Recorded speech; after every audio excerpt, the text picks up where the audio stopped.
ಅಣ್ಣ, ಪಕ್ಕದ ದೇಶದ ಸೈನಿಕರು ಮತ್ತೆ ನಮ್ಮ ಹೊಲವನ್ನ ಹಾಳುಗೆಡವಿದ್ದಾರೆ. ಪ್ರತಿ ವರ್ಷ ಭಾರಿ ಬೆಳೆ ಬರೋ ಸಮಯದಲ್ಲಿ ಇದೇ ಆಯ್ತು. ಗಡಿ ಭಾಗದಲ್ಲಿ ಇರುವ ನಮಗೆ ಕಾಟ ತಪ್ಪಿದ್ದಲ್ಲ.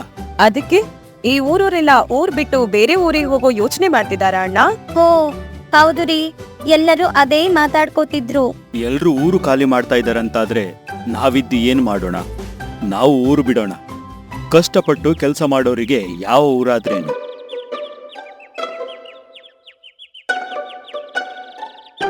ಒಂದು ಸುಂದರವಾದ ಹಳ್ಳಿ. ಆ ಹಳ್ಳಿಯಲ್ಲಿ ಅವರು ಒಂದು ಬಾಡಿಗೆ ಮನೆಯನ್ನು ತೆಗೆದುಕೊಳ್ಳುವರು. ಅಲ್ಲಿ ತಮ್ಮ ವಸ್ತುಗಳನ್ನ ಜೋಡಿಸಿಕೊಳ್ಳುವರು. ಇವತ್ತಿನಿಂದ ಇದೇ ನಮ್ಮೂರು.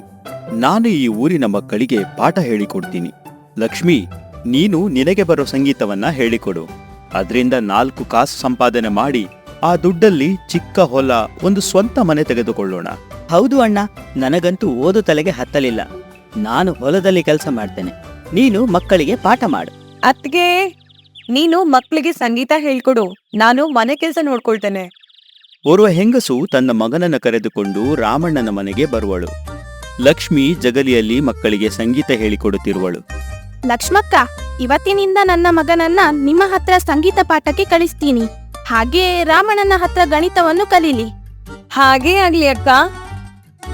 ರಾತ್ರಿ ಹೊತ್ತು ಮನೆಯಲ್ಲಿ ಸುಬ್ಬಣ್ಣ, ಗೌರಿ, ರಾಮಣ್ಣ, ಲಕ್ಷ್ಮಿ ಎಲ್ಲರೂ ಕುಳಿತಿದ್ದಾರೆ. ನಾವೀಗ ಊರಿಗೆ ಬಂದ 2 ತಿಂಗಳಲ್ಲಿ ಸಾಕಷ್ಟು ದುಡಿಮೆ ಮಾಡಿದ್ದೇವೆ ಅಲ್ವಾ? ಹೌದು, ಸಂಗೀತ ಕಲಿಯೋಕ್ ಬರ್ತಾ ಇರೋ ಮಕ್ಳು ಜಾಸ್ತಿ ಆಗಿದ್ದಾರೆ. ಗೌರಿ ಅಚ್ಚುಕಟ್ಟಾಗಿ ಮನೆ ನೋಡ್ಕೊಳ್ಳೋದ್ರಿಂದ ನಾನು ಕೂಡ ಆರಾಮಾಗಿ ಮಕ್ಕಳ ಜೊತೆ ಕಳಿಬಹುದು, ಒಳ್ಳೆ ಸಂಪಾದನೆನೂ ಮಾಡಬಹುದು. ಅದ್ಕೆ ನಂಗಂತೂ ಮನೆ ಕೆಲ್ಸಗಳಂದ್ರೆ ತುಂಬಾ ಇಷ್ಟ. ನಿನ್ನಂತ ಹುಡುಗಿನ ಮದ್ವೆ ಆಗೋ ಹುಡುಗ ಅದೃಷ್ಟ ಮಾಡಿದ್ದಾನೆ ಬಿಡು. ಸರಿಯಾಗಿ ಹೇಳ್ದೆ ಸುಬ್ಬು. ಮುಂದಿನ ವರ್ಷ ನಮ್ಮ ಮುದ್ದಿನ ತಂಗಿಗೆ ಮದುವೆ ಮಾಡಿಯೇ ಬಿಡೋಣ. ಅಷ್ಟರಲ್ಲಿ ಚೆನ್ನಾಗಿ ಸಂಪಾದನೆ ಮಾಡಿ ಒಂದು ಸ್ವಂತ ಮನೆ, ಒಂದಷ್ಟು ಹೊಲ ತಗೋಬೇಕು. ಅಷ್ಟೇ ಅಲ್ಲ, ಒಂದಷ್ಟು ಬಂಗಾರದ ಒಡವೆನೂ ಮಾಡಿಸ್ಬೇಕು. ಹೆಣ್ಮಕ್ಕಳಿಗೆ ಒಡವೆಗಳದೇ ಚಿಂತೆ. ರಾಮಣ್ಣ ಮಕ್ಕಳಿಗೆ ಪಾಠ ಹೇಳುತ್ತಿರುವ ಸಮಯದಲ್ಲಿ ಭೀಮಣ್ಣ ಬರುವನು. ರಾಮಣ್ಣ ಆತನತ್ತ ನೋಡಿ, ನಮಸ್ಕಾರ ಭೀಮಣ್ಣ, ಹೇಗಿದ್ದೀರಿ? ನಮಸ್ಕಾರ, ನಾನು ಆರಾಮ. ಅಂತೂ ನಮ್ಮೂರಿಗೆ ಬಂದು ನಮ್ಮೋರೇ ಆಗಿದ್ದೀರಿ ನೀವು, ಏನಂತೀರಿ? ಈ ಊರಿಗೆ ಬಂದು ಒಂದೇ ವರ್ಷದಲ್ಲಿ ಎಲ್ಲ ಅನುಕೂಲನೂ ದಕ್ಬಿಡ್ತು ಭೀಮಣ್ಣ. ಎಲ್ಲ ನಿಮ್ ಶ್ರಮದ ಫಲ. ನೀವು ನಿಮ್ ಹೆಂಡ್ರು ಊರ್ ಮಕ್ಳಿಗೆ ವಿದ್ಯೆ ಹೇಳ್ಕೊಡ್ತಿದ್ದೀರಿ. ನಿಮ್ಮ ತಮ್ಮ ತಂಗಿನೂ ಹೆಗಲು ಜೋಡಿಸಿ ದುಡಿತಾ ಇದ್ದೀರಿ. ಅನುಕೂಲವಾಗದೆ ಏನು? ಇದೇ ಊರಲ್ಲಿ ಸ್ವಂತಕ್ಕೆ ಅಂತ 1-2 ಎಕರೆ ಜಾಗ, 1 ಪುಟ್ ಮನೆ ತಗೊಳ್ಳೋಣ ಅಂತ ಅನ್ಕೊಂಡಿದೀನಿ. ನಿಮ್ ಗಮನದಲ್ಲಿ ಯಾವ್ದಾದ್ರು ಜಾಗ ಇದ್ರೆ ಹೇಳಿ ಭೀಮಣ್ಣ. ಹಾ, ಒಂದು ಮನೆ, ಒಂದು ಜಾಗ ಇದೆ, ಬೆಲೆನೂ ಕಮ್ಮಿ. ಆದ್ರೆ ಆದ್ರೆ ಏನ್ ಭೀಮಣ್ಣ? ಆದ್ರೆ ಏನಾದ್ರೂ ಭೂತ ಪ್ರೇತಗಳ ಕಾಟ ಇದೆಯಾ ಮನೆಗೆ? ಛೆ, ಹಾಗೇನಿಲ್ಲ. ಹಾಗೇನಾದ್ರೂ ಇದ್ದಿದ್ರೆ ಮಂತ್ರ ಗಿಂತ್ರ ಮಾಡ್ಬಿಟ್ಟು ಭೂತ ಬಾಧೆನ ದೂರ ಮಾಡ್ಬೋದಾಗಿತ್ತು. ಆದ್ರೆ ಇಲ್ಲಿ ಬಾಧೆ ಇರೋದು ಮನುಷ್ಯರದ್ದು. ಮನುಷ್ಯರತ ಏನು ಅಂತ ಸ್ವಲ್ಪ ಬಿಡಿಸಿ ಹೇಳ್ಬೋದಾ? ಆ ಮನೆ ಮುಂದೆ ರಂಗಮ್ಮನ ಮನೆ ಇದೆ. ಅವಳು ಸ್ವಲ್ಪ ಕೆಟ್ಟ ಹಿಂಗ್ಸು. ಯಾರಾದ್ರೂ ಚೆನ್ನಾಗಿರೋರ್ ಕಂಡ್ರೆ ಅವಳ ಕೈಲಿ ನೋಡಕ್ಕಾಗಲ್ಲ. ಏನಾದ್ರೂ ಮಾಡಿ ಅವರನ್ನ ಹಾಳು ಮಾಡ್ತಾಳೆ. ದೊಡ್ಡ ಹೊಟ್ಟೆ ಕಿಚ್ಚಿನ ಮೊಟ್ಟೆ ಅವಳು. ಒಬ್ಬ ಹೆಂಗಸಿನ ಭಯ ಬಿದ್ದು ಮನೆ ತಗೊಳ್ಳದೆ ಇರೋದು ಮೂರ್ಖತನ ಆಗುತ್ತೆ. ನಮ್ಮ ವಿವೇಕದಲ್ಲಿ ನಾವಿದ್ರೆ ಯಾರೇನು ಮಾಡಕ್ಕಾಗಲ್ಲ ಅಲ್ವಾ ಲಕ್ಷ್ಮಿ? ಸರಿಯಾಗಿ ಹೇಳಿದ್ರಿ ಭೀಮಣ್ಣ, ನಾವು ಸುಧಾರಿಸ್ಕೊಂಡಿರ್ತೀವಿ. ನಮ್ಗೆ ಆ ಜಾಗ ಮನೆ ಕೊಡ್ಸ್ಬಿಡಿ. ಓ, ತುಂಬಾ ಚೆನ್ನಾಗಿದೆ ಈ ಜಾಗ. ಜಾಗ ಅಂತೂ ತುಂಬಾ ಚೆನ್ನಾಗಿದೆ. ನಾನು ತರಕಾರಿ ಸೊಪ್ಪು ಎಲ್ಲ ಬೆಳಿತೀನಿ. ಸಂತೆ ಬೀದಿಲಿ ಒಳ್ಳೆ ಬೆಲೆಗೆ ಮಾರ್ಬೋದು. ಮನೆ ಜಗಲಿ ಮಕ್ಕಳಿಗೆ ಸಂಗೀತ ಪಾಠ ಹೇಳೋಕೆ ಪ್ರಶಸ್ತವಾಗಿದೆ. ನಂಗೂ ಇಷ್ಟ ಆಯ್ತು ಈ ಮನೆ.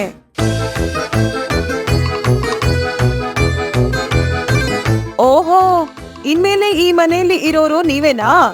ಎಷ್ಟೋ ಕಾಲಕ್ಕೆ ಈ ಮನೆಗೆ ವಾಸಕ್ಕೆ ಬಂದಿದ್ದಾರೆ. ನಂಗೋ ನೆರೆಹೊರೆ ಇಲ್ದೆ ಬೇಜಾರಾಗಿತ್ತು. ನೀವೇನ ರಂಗಮ್ಮ ಅಂದ್ರೆ? ಹೂ ಕಣಪ್ಪ, ನಾನೇ. ನೋಡು, ಅಲ್ಲಿರೋದು ನಮ್ಮನೆ. ಅದ್ಕೆ ನಾನು ಹೊಲದ ಕಡೆ ಹೋಗ್ತೀನಿ. ಸರಿ ಕಣಪ್ಪ. ಅಣ್ಣ, ಊಟದ ಹೊತ್ತಿಗೆ ಇಲ್ಲೇ ಬಂದ್ಬಿಡು. ಹಾ ಸರಿ.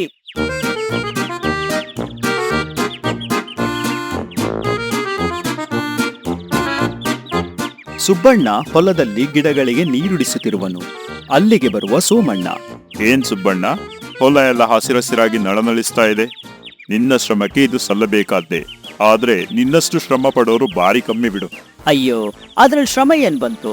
ನನಗೆ ತೋಟದಲ್ಲಿ ಕೆಲಸ ಮಾಡೋದು ಅಂದ್ರೆ ಖುಷಿ. ವಿದ್ಯೆ ಅಂತೂ ಕೈ ಹಿಡಿಲಿಲ್ಲ. ಸದ್ಯ ಈ ಕೆಲಸ ಅಂತೂ ಕೈ ಬಿಡ್ಲಿಲ್ಲ. ಹೀಗೆಂದು ಸುಬ್ಬಣ್ಣ ತನ್ನ ಕೆಲಸ ಮುಂದುವರಿಸುವನು. ಸೋಮಣ್ಣ ಅದನ್ನು ನೋಡುತ್ತಾ ನಿಲ್ಲುವನು.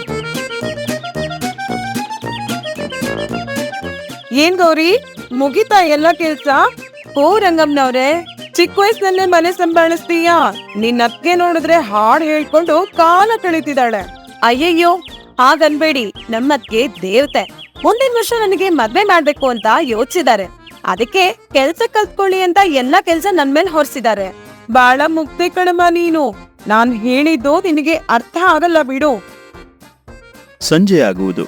ಸುಬ್ಬಣ್ಣ ಹೊಲದಿಂದ ನಡೆದುಕೊಂಡು ಬರುವನು. ಆಗ ಅಲ್ಲಿ ರಂಗಮ್ಮ ಬರುತ್ತಾಳೆ. ಅಯ್ಯೋ ಪಾಪ, ನೀನೊಬ್ನೇ ಹೊಲದಲ್ಲಿ ಕಷ್ಟಪಟ್ಟು ದುಡಿತೀಯ. ನಿಮ್ಮಣ್ಣ ಆರಾಮಾಗಿ ನೆರಳಲ್ ಕೂತು ಪಾಠ ಹೇಳ್ಕೊಡ್ತಿರ್ತಾನೆ. ನನಗೆ ಓದು ಬರಹ ಬರಲ್ಲ. ಮನೇಲಿ ಕೂತು ಏನ್ ಮಾಡ್ಲಿ? ಅಷ್ಟಕ್ಕೂ ನಮ್ಮಣ್ಣ ನನ್ನನ್ನ ಚೆನ್ನಾಗಿ ನೋಡ್ಕೋತಾನೆ.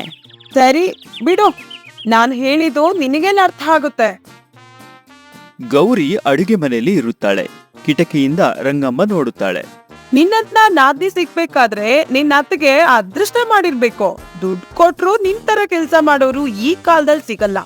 ಮುಂದಕ್ಕೆ ಅದ್ ಹೆಂಗ್ ಬದುಕ್ತೀಯೋ ಏನೋ. ನಮ್ಮಣ್ಣ ಅತ್ತಿಗೆ ಏನೇ ಮಾಡಿದ್ರು ನಮ್ ಒಳ್ಳೇದಕ್ಕೆ. ನಂಗಂತೂ ಯಾವ್ದಕ್ಕೂ ಕೊರತೆ ಮಾಡಿಲ್ಲ. ಆಯ್ತಾಯ್ತು, ಹೋಗ್ತಾ ಹೋಗ್ತಾ ಎಲ್ಲ ನಿಂಗೆ ಗೊತ್ತಾಗುತ್ತೆ. ಸುಬ್ಬಣ್ಣ ಕೆಲಸ ಮಾಡುತ್ತಿರುವನು. ಅಲ್ಲಿಗೆ ರಂಗಮ್ಮ ಬರುವಳು. ಏನ್ ರಂಗಮ್ಮನವ್ರೆ, ಇಷ್ಟು ದೂರ ಬಂದ್ರಿ? ಸುಮ್ನೆ ಬಂದೆ ಕಣಪ್ಪ. ಆದ್ರೂ ನೀನ್ ಹೀಗೆ ಬಿಸ್ಲಲ್ಲಿ ಒಣಗೋದ್ ನೋಡಿದ್ರೆ ಕರುಳು ಚುರ್ರ್ ಅಂತದೆ. ಊರಿಗೆಲ್ಲ ಪಾಠ ಹೇಳೋ ನಿಮ್ಮಣ್ಣ ನಿನಗ್ಯಾಕ್ ಓದ್ ಹೇಳ್ಕೊಡ್ಲಿಲ್ವೇನೋ? ಅಯ್ಯೋ, ನಂಗೂ ಅಕ್ಷರಕ್ಕೂ ಆಗ್ಬರಲ್ಲ ಬಿಡಿ. ಈ ಕೆಲ್ಸನೂ ನಾನು ಖುಷಿಯಾಗೇ ಮಾಡ್ತಾ ಇದ್ದೀನಿ. ಏನ್ ಖುಷಿನೋ ಏನೋ. ನಿಂಗೆ ಓದ್ ಹೇಳ್ಕೊಟ್ರೆ ಹಿಂಗ್ ಬಿಟ್ಟಿ ಚಕ್ರಿ ಮಾಡೋರು ಯಾರ್ ಸಿಗ್ತಾರ ಹೇಳು ಅಂತ ಹೇಳ್ಕೊಟ್ಟಿಲ್ವೇನೋ? ಅವನು ಭಲೆ ಬುದ್ಧಿವಂತ ಬಿಡು ನಿಮ್ಮಣ್ಣ. ಸುಬ್ಬಣ್ಣ ಯೋಚನೆಗೆ ಜಾರುವನು. ಗೌರಿಯು ಲಂಬೋದರ ಲಕುಮಿಕರ ಎಂದು ಗುನುಗುತ್ತಾ ಏನೋ ಕೆಲಸ ಮಾಡುತ್ತಿರುವಳು. ರಂಗಮ್ಮ ಆಕೆಯನ್ನ ಮತ್ತೆ ಕಿಟಕಿಯಿಂದ ನೋಡಿ, ಆಹಾಹಾ, ನೀನು ಚೆನ್ನಾಗೆ ಹಾಡ್ತೀಯಾ? ಆದ್ರೂ ಅದ್ಗೆ ಎಷ್ಟು ಚೆನ್ನಾಗಿ ಹಾಡಲ್ಲ. ಸುಮ್ನಿರು, ನೀನ್ ಹಂಗ್ ಅನ್ಕೊಂಡಿದೀಯಾ? ನಿಜ ಹೇಳ, ನೀನೇ ಯಾಕೆ ಮಕ್ಳಿಗ್ ಸಂಗೀತ ಹೇಳ್ಕೊಡ್ಬಾರ್ದು? ನೋಡು, ಯೋಚನೆ ಮಾಡು. ಗೌರಿಯು ಇವಳ ಮಾತನ್ನ ಕೇಳಿ ಯೋಚನೆಗೆ ಜಾರುವಳು. ಸಂಜೆ ಹೊತ್ತು ಒಂದೆಡೆ ಗೌರಿ ಯೋಚಿಸುತ್ತಾ ಕುಳಿತಿರುವಳು. ಅಲ್ಲಿಗೆ ಸುಬ್ಬಣ್ಣ ಬರುವನು. ಗೌರಿ, ಇತ್ತೀಚೆಗೆ ಯಾಕೋ ಅಣ್ಣ ಅತ್ತಿಗೆ ನಮ್ಗೆ ಅನ್ಯಾಯ ಮಾಡ್ತಿದ್ದಾರೆ ಅಂತ ಅನ್ನಿಸ್ತಾ ಇದೆ. ನಿಮ್ಗೆ ಯಾಕೆ ಹಂಗ ಅನ್ನಿಸ್ತಾ ಇದೆ? ನನಗೆ ಓದು ಕಲಿಸದೆ ಬಿಟ್ಟಿ ಕೆಲಸ ಮಾಡೋಕೆ ಇಟ್ಕೊಂಡಿದಾರೋ ಏನೋ ಅನ್ನೋ ಯೋಚನೆ ಬರ್ತಾ ಇದೆ. ಅಣ್ಣ, ನಂಗೂ ಸಂಗೀತ ಬರುತ್ತೆ. ಆದ್ರೆ ಅದ್ಕೆ ಅವಳು ಸಂಗೀತ ಹೇಳೋ ಕೆಲ್ಸ ಮಾಡ್ಕೊಂಡು ನನ್ಗೆ ಅಡ್ಗೆ ಮನೆ ಚಾಕ್ರಿ ವಹಿಸ್ಬಿಟ್ಟಿದ್ದಾಳೆ. ಇದಕ್ಕೆ ಸರಿಯಾದ ದಾರಿ ಕಂಡುಹಿಡಿಬೇಕು. ರಾಮಣ್ಣ ಒಂದೆಡೆ ಕುಳಿತಿರುವನು. ಅಲ್ಲಿಗೆ ಸುಬ್ಬಣ್ಣ ಬರುವನು. ಅಣ್ಣ, ನನಗ್ಯಾಕೋ ಆರೋಗ್ಯ ಅಷ್ಟು ಸರಿ ಇಲ್ಲ. ಸ್ವಲ್ಪ ದಿನ ಹೊಲದ ಕಡೆ ನೀನೇ ಹೋಗ್ಬೋದಾ? ನಾನು ಮನೇಲಿ ಎತ್ಕೊಂಡು ಸ್ವಲ್ಪ ಓದ್ಕೋತೀನಿ. ಒಳ್ಳೇದು ಕಣಪ್ಪ, ಹಾಗೆ ಆಗ್ಲಿ.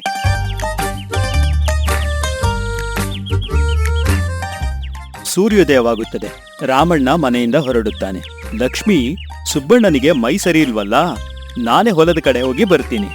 ಸರಿ, ಆದ್ರೆ ಪಾಠಕ್ಕೆ ಮಕ್ಳು ಬರೋಕೆ ಮುಂಚೆನೆ ಬಂದ್ಬಿಡಿ. ಆಹಾ, ಬರ್ತೀನಿ. ರಾಮಣ್ಣ ಹೋಗುತ್ತಿದ್ದಂತೆ ಗೌರಿಯು ಲಕ್ಷ್ಮಿಯ ಬಳಿ ಬರುವಳು.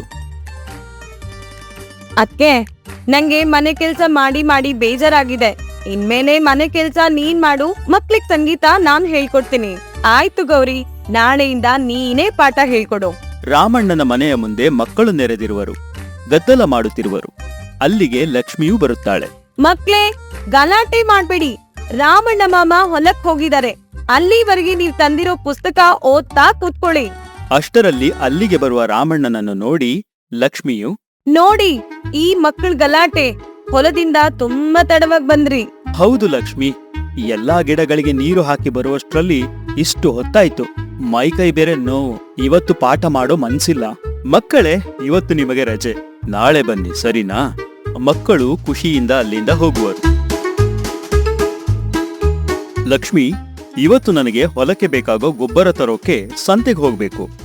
ಪಾಠದ ಮಕ್ಕಳು ಬಂದ್ರೆ ಅವರಿಗಿವತ್ತು ರಜೆ ಅಂತ ಹೇಳು. ವಾರಕ್ಕೆರಡ್ ಸರಿ ಹೀಗೆ ಮಕ್ಳಿಗ್ ಪಾಠ ತಪ್ಪಿದ್ರೆ ಅವ್ರ ಅಪ್ಪ ಅಮ್ಮಂದ್ರು ಏನ್ ತಿಳ್ಕೊಳಲ್ಲ.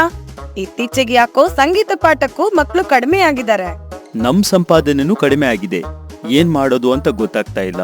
ನಂಗೂ ಏನೂ ತೋಚ್ತಾ ಇಲ್ಲ. ರಾಮಣ್ಣ ರಾಮಣ್ಣ,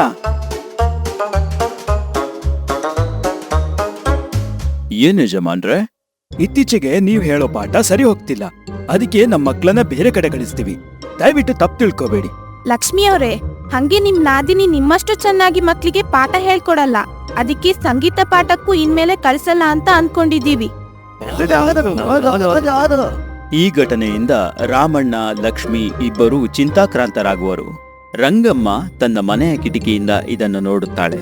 ಅಬ್ಬಾ, ಈಗ ಮನ್ಸಿಗ್ ಸಮಾಧಾನ ಆಯ್ತು. ನಂಗಂತೂ ಯಾರು ಖುಷಿಯಿಂದ ಇರೋದನ್ನ ನೋಡಕ್ಕೆ ಆಗಲ್ಲ. ಇಷ್ಟಕ್ಕೆ ಬಿಡ್ಬಾರ್ದು ಇವ್ರನ್ನ. ಯೋಚನೆಯಲ್ಲೇ ಕುಳಿತಿರುವ ರಾಮಣ್ಣ ಮತ್ತು ಗೌರಿ ಆಗ ಅಲ್ಲಿಗೆ ಭೀಮಣ್ಣ ಬರುವರು. ಏನ್ ರಾಮಣ್ಣ, ಏನೋ ಚಿಂತೆಯಲ್ಲಿದ್ದಂಗಿದ್ದೀಯಾ? ಸುಬ್ಬಣ್ಣ ಹೊಲಕ್ ಹೋಗೋದ್ ಬಿಟ್ಮೇಲೆ ನಾನೇ ಹೊಲಕ್ ಹೋಗಕ್ ಶುರು ಮಾಡ್ದೆ. ಇತ್ತ ಮಕ್ಳಿಗೆ ಪಾಠನೂ ಸರಿಯಾಗಿ ಮಾಡೋಕ್ಕಾಗ್ತಿಲ್ಲ, ಅತ್ತ ಹೊಲಾನೂ ಸರಿಯಾಗಿ ನೋಡ್ಕೊಳಕ್ ಆಗ್ತಿಲ್ಲ. ಹೊಲದಿಂದ ಬಂದ ಕಾಸು ಹೊಲದ ಕೆಲ್ಸದವರಿಗೆ ಕೊಡಕ್ಕೆ ಸರಿ ಹೋಯ್ತು. ಗೌರಿ ಸಂಗೀತ ಪಾಠ ಮಾಡೋಕೆ ಶುರು ಮಾಡಿದ್ಮೇಲೆ ತುಂಬಾ ಮಂದಿ ಸಂಗೀತ ಕಲಿಯೋದ್ ಬಿಟ್ರು. ಅದ್ರಿಂದ ಬರ್ತಾ ಇದ್ದ ಹಣವೂ ನಿಲ್ತು. ಗೌರಿ ಮದ್ವೆಗೆ ಚಿನ್ನ ತಗೋಬೇಕು ಅನ್ಕೊಂಡಿದ್ದೆ, ಅದೂ ಆಗಿಲ್ಲ. ಇದಕ್ಕೆಲ್ಲ ಕಾರಣ ಏನ್ ಗೊತ್ತಾ? ಏನು? ಇಷ್ಟು ದಿನ ಒಗ್ಗಟ್ಟಿನಿಂದ ಇದ್ದ ನಿಮ್ಮ ಕುಟುಂಬ ಒಡೆಯೋಕೆ ಕಾರಣನೇ ಆ ರಂಗಮ್ಮ. ಅಯ್ಯೋ ದೇವ್ರೇ, ಅವಳು ದಿನವೂ ಗೌರಿ ಹತ್ರ ಮಾತಾಡೋದ್ ನೋಡಿ ಈ ಮಟ್ಟಕ್ಕೆ ತಲೆ ಕೆಡಿಸ್ತಾಳೆ ಅಂತ ಅನ್ಕೊಂಡಿರ್ಲಿಲ್ಲ. ಇರ್ಲಿ ಬಿಡಿ, ಈಗ ಕೆಟ್ಟೋಗಿದ್ದನ್ನ ಸರಿ ಮಾಡಿದ್ರೆ ಆಯ್ತು ಅಷ್ಟೇ. ಭೀಮಣ್ಣ ಅವರಿಗೆ ಒಂದೊಳ್ಳೆ ಉಪಾಯವನ್ನ ಹೇಳುವನು. ಸುಬ್ಬಣ್ಣ ಮತ್ತು ಗೌರಿ ಒಂದೆಡೆ ಇರುವರು. ಆಚೆಯಿಂದ ರಾಮಣ್ಣ ಮತ್ತು ಲಕ್ಷ್ಮಿ ಏನೋ ಮಾತನಾಡುತ್ತಿರುವರು. ಮೆಲ್ಲನೆ ಇವರಿಬ್ಬರನ್ನ ನೋಡಿ ಇವರಿಬ್ಬರಿಗೂ ಕೇಳುವಂತೆ ಜೋರಾಗಿ ಮಾತನಾಡುವರು. ಪಾಪ ರಂಗಮ್ಮ, ಗೌರಿ ಅಂದ್ರೆ ನನಗೆ ಪ್ರಾಣ ಅಂತ ಗೊತ್ತಿಲ್ದೆ ಏನೇನೋ ಚಾಡಿ ಹೇಳಿದ್ಲು ಗೊತ್ತಾ? ಗೌರಿಗೆ ನನ್ ಮಾತಿಗಿಂತ ರಂಗಮ್ಮನ್ ಮಾತೆ ಮೇಲಂತೆ. ಅಕ್ಕೆಗೆ ಪೊರ್ಕೆಲ್ ಹೊಡಿತೀನಿ ಅಂತ ಅಂದಂತೆ. ನಾನ್ ಅದನ್ನೆಲ್ಲ ನಂಬೋಕೆ ಹೋಗಿಲ್ಲ. ಅವಳು ಸುಬ್ಬಣ್ಣನ ಬಗ್ಗೆ ಹೇಳಿದ ಚಾಡಿನು ಒಂದಲ್ಲ ಎರಡಲ್ಲ. ನಮ್ಮ ಸುಬ್ಬು ಬಂಗಾರ ಅಂತ ನಮಗ್ ಗೊತ್ತಿಲ್ವಾ? ನಾನು ಒಂದನ್ನು ನಂಬಕ್ ಹೋಗಿಲ್ಲ. ಆ ಮನೆ ಹಳಿ ರಂಗಪ್ಪನ್ ಮಾತ್ ಕೇಳಿ ಯಾರು ಉದ್ಧಾರ ಆದೋರಿಲ್ವಂತೆ. ಇದನ್ನೆಲ್ಲ ಸುಬ್ಬಣ್ಣ ಮತ್ತು ಗೌರಿ ಕೇಳಿಸಿಕೊಳ್ಳುವರು. ಕೇಳ್ತಾ ಅಣ್ಣ ಅದ್ಕೆ ಮಾತಾಡಿದ್ದು. ನಾವು ಈ ರಂಗಮ್ಮನ್ ಮಾತ್ ಕೇಳಿ ಹಾಳಾದ್ವಾ ಅಂತ. ಅವಳ ಮಾತ್ ಕೇಳಿ ನಮ್ಮನೆ ಸಂಪಾದನೆನ ನಾವೇ ಹಾಳ್ ಮಾಡ್ಕೊಂಡ್ವಿ. ನಾನು ಹೊಲಕ್ಕೆ ಹೋಗದೆ ಜಡ್ಡು ಕಟ್ಟಿ ಹೋಗಿದ್ದೇನೆ. ಈ ಹಾಳು ತಲೆಗೆ ಅಕ್ಷರಗಳು ಒಳಕ್ಕೆ ಹೋಗಲು ಕೇಳೋದೇ ಇಲ್ಲ ಗೌರಿ. ನಾವು ಮಾಡಿದ ತಪ್ಪನ್ನೇ ನಾವು ಸರಿ ಮಾಡ್ಕೋಬೇಕು. ಬಾ ಹೋಗೋಣ. ದೇವ್ರಂತ ಅಣ್ಣ ಅತ್ತೆ ಬಗ್ಗೆನೇ ನಮ್ಗೆ ಹಾಕ್ಕೊಡ್ತೀಯಾ? ರಂಗಮ್ಮನನ್ನು ಹೊರಗೆ ಹಿಡಿದುಕೊಂಡು ಸುಬ್ಬಣ್ಣ ಮತ್ತು ಗೌರಿ ಅಟ್ಟಿಸಿಕೊಂಡು ಹೋಗುವರು. ಬಿಟ್ಬಿಟ್ರು, ನಾನು ಇನ್ಮೇಲೆ ನಿಮ್ ಸಾವಾಸಕ್ಕೆ ಬರಲ್ಲ. ಇನ್ನೊಂದ್ಸಲ ನಮ್ ಸುದ್ದಿಗ್ ಬಂದ್ರೆ ಅಷ್ಟೇ ಕತೆ. ಅಯ್ಯೋ ಅಯ್ಯೋ ಅಂತ ಹೆದರಿ ಓಡುತ್ತಿರುವ ರಂಗಮ್ಮ ಅಲ್ಲಿಗೆ ಲಕ್ಷ್ಮಿ ಮತ್ತು ರಾಮಣ್ಣ ಬರುವರು. ಹೋಗ್ಲಿ ಬಿಡಿ, ಏನೋ ತಪ್ಪು ಮಾಡಿದ್ಲು, ಬಿಟ್ಟು ಬಿಡಿ ಅವಳನ್ನ. ಬಿಟ್ಬಿಟ್ರು, ನಾನು ಇನ್ಮೇಲೆ ನಿಮ್ ಸಾವಾಸಕ್ಕೆ ಬರಲ್ಲ. ರಾಮಣ್ಣ, ಲಕ್ಷ್ಮಿ, ಸುಬ್ಬಣ್ಣ, ಗೌರಿ ಎಲ್ಲರೂ ಖುಷಿಯಾಗಿರುವರು. ಅಲ್ಲಿಗೆ ಭೀಮಯ್ಯ ಬರುವನು. ಭೀಮಯ್ಯ, ಬಾ ಬಾ, ಆ ರಂಗಮ್ಮ ಮನೆ ಖಾಲಿ ಮಾಡ್ಕೊಂಡು ಹೋದ್ಲು. ಹಾಗಾಗ್ಲೇಬೇಕು. ಯಾಕಂದ್ರೆ ಪ್ರೀತಿಯಿಂದ ಕಲೆತು ಒಗ್ಗಟ್ಟಾಗಿರುವ ಕುಟುಂಬಗಳ ನಡುವೆ ರಂಗಮ್ಮನಂತವರಿರಲು ಸಾಧ್ಯವೇ ಇಲ್ಲ. ಆ ನಂತರ ಎಲ್ಲರೂ ಸಂತಸ ನೆಮ್ಮದಿಯಿಂದ ಕೊನೆ ತನಕ ಬಾಳಿದರು.